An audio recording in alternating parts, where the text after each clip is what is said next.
Rosie Ships Dikution and its weekly English news. Muslim majority Malaysia has been increasingly critical of Myanmar's handling of violence in northern Arakan state that has sent hundreds of people fleeing across the border to Bangladesh amid allegation of abuses by the security forces. The violence is the most serious bloodshed in Arakan since communal clashes in 2012 that killed hundreds of Rohingyas. Referring to the cancellation of the games set for later this month, the spokesman told Reuters that it was a political decision because of the Rohingya issue. He declined to be identified because the topic is a sensitive one. In a posting on social network Twitter on Wednesday, national football team Haramai Malaysia said international match between under-22 Haramai Malaysia versus Myanmar, which was scheduled to take place on December 9 and 12 in Yangon, has been cancelled. Myanmar leader Aung San Suu Kyi accused the international community on Friday of stoking resentment between Buddhists and Muslims in the country's northwest, where an army crackdown has killed at least 400 people and sent 10,000 fleeing to Bangladesh. Suu Kyi appealed for understanding of her nation's ethnic complexities and said the world should not forget the military operation has launched in response to attacks on security forces that the government has blamed on Muslim insurgents.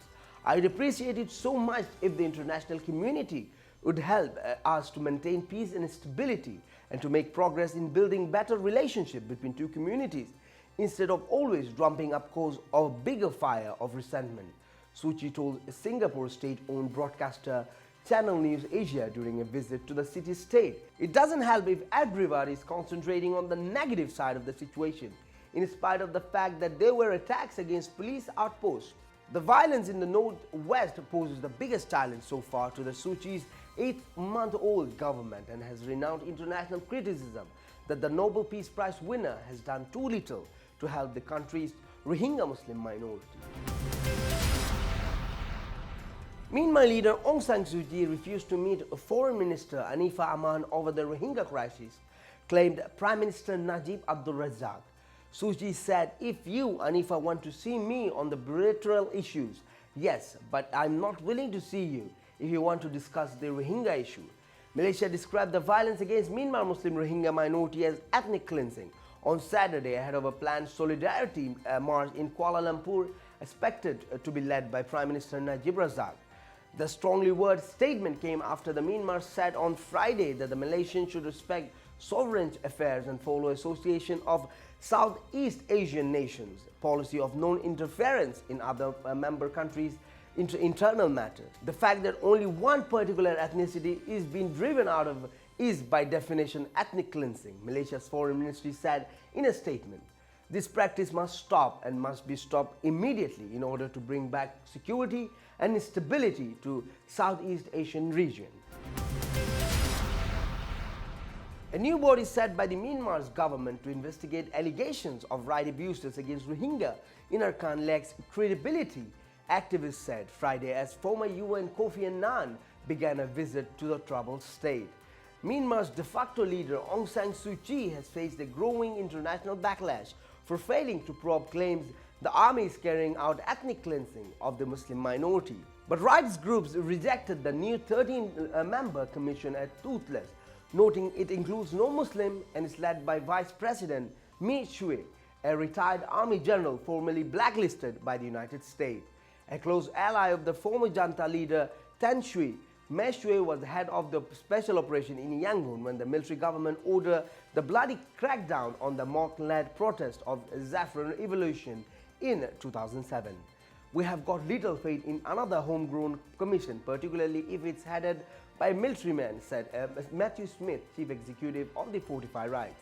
This new commission won't be capable of conducting a credible human rights investigation, and it certainly lacks independence. The time for an independent international investigation is now.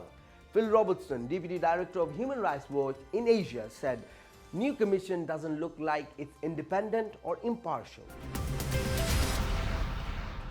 Thousands of Muslim, mostly Rohingya, turned up at the Titiwangsa Stadium on Sunday to protest the military crackdown in northern Arakan, Myanmar, that has killed hundreds and displaced thousands of people. Approximately 10,000 gathered at this stadium in Kuala Lumpur to protest. One of the demands made is to force Bangladesh to open its border in Chittagong and to provide passage to volunteers heading to Arakan to hand over food and medical supplies to the Rohingyas. Prime Minister Datuk Shirin Najib Razak, Home Minister Datuk Siri Ahmad Zahid Hamidi, and past President Datuk Siri Abdul Hadi Awang have arrived to address the crowd. Najib said the rally at the stadium Kuala Lumpur in Muslim-majority Malaysia sent a strong message to Myanmar leader Aung San Suu Kyi and her government that enough is enough as he vowed to fight for the rights of Rohingya, and it's time for the United Nations, the Organization of Islamic Cooperation OIC, and Myanmar leader Aung San Suu Kyi to step in to prevent the genocide of Rohingya Muslims in Myanmar. Former UN Chief Kofi Annan on Tuesday urged Myanmar security forces to act within the rule of law in the country's northwest, where an army crackdown has killed at least 400 people and sent 10,000 fleeing over the border of Bangladesh. The violence is the biggest challenge faced by the Aung San Suu Kyi's 8-month-old government, as has prompted call for the Nobel Peace Laureate to do more to help a Rohingya minority who are denied citizenship and access to basic services. Security operations must not compromise a citizen, civil rights, said Annan, who had a government-appointed panel tasked with finding solution to the conflict between Myanmar Buddhists and the Rohingya Muslims. There is no trade-off between security and civil liberties, he told reporters in Yangon, the commercial capital, after meeting State Councillor Suu Kyi and Commander-in-Chief Min Aung Hlaing on his second visit to the country. Wherever security operations might be necessary, civilians must be protected at all times. I urge the security services to act in full compliance with the rule of law. The committee was deeply concerned by the reports of alleged human rights abuses, Annan said. Pakistan's Islamic Party are piling huge pressure on Islamabad to act tough on the Rohingya issue. One leading party, Jamaat-e-Islami, has asked the Nawaz Sharif government to summon the Myanmar ambassador in Islamabad and lodge a strong protest against the systematic ethnic cleansing of the Rohingya Muslims. Several other similar parties have supported the move. Jamaat-e-Islami's Amir Sirajul Haq, who is a member of the country's Senate, recently appealed to all Muslim countries, especially Saudi Arabia and Pakistan, to push to summon a special session of the United Nations General Assembly to discuss the Rohingya issue. Haq have asked Prime Minister Nawaz Sharif to send emissaries to all Muslim countries to raise the issue of the persecution of the Kashmiri Muslims in India, Rohingya Muslim in Myanmar. Haq has also lashed out at the West and the UN for its double standard in overlooking the Kashmir and the Rohingya issues, and asked OIC to step up efforts to protect the Kashmiris in India and the Rohingya Muslims in Myanmar. And now to our international segment. Pakistan on Thursday mourned the 47th victim of its deadliest plane crash in 4 years, among them a famed rock star turned Muslim evangelist, 2 infants and 3 foreigners, as officials sought to pinpoint the cause of the disaster. Engine trouble was initially believed responsible, but many questions remain, stirring new worries about the safety record of money-losing state carrier Pakistan International Airlines. The ATR-42 aircraft involved in a crash had undergone regular maintenance, including an A-check certificate in October. Airline chairman Muhammad Azam Sehgal said, "I want to make it clear that it was perfectly sound aircraft," Sehgal said, ruling out technical or human error. The aircraft appeared to have suffered a failure in one of its 2 turboprop engines just before the crash, he said, but this could have to be confirmed by an investigation. "I think there was no technical error or human error," he told a news conference late on Wednesday. "Obviously, there will be a proper investigation." Outpourings of grief erupt online soon after the flight PK661 smashed into the side of a mountain near the town of Khevilan in Khyber Pakhtunkhwa province late on Wednesday afternoon after taking off from the mountain resort of Chitral. It crashes just 50 kilometers short of its distance, the international airport in Islamabad, the capital.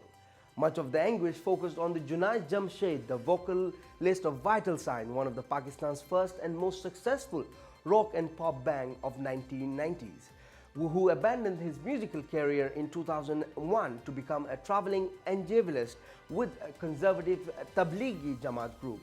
Junaid Jamshed's journey was so quintessential. Pakistani conflicted passionate, devoted, over-smart and so talented.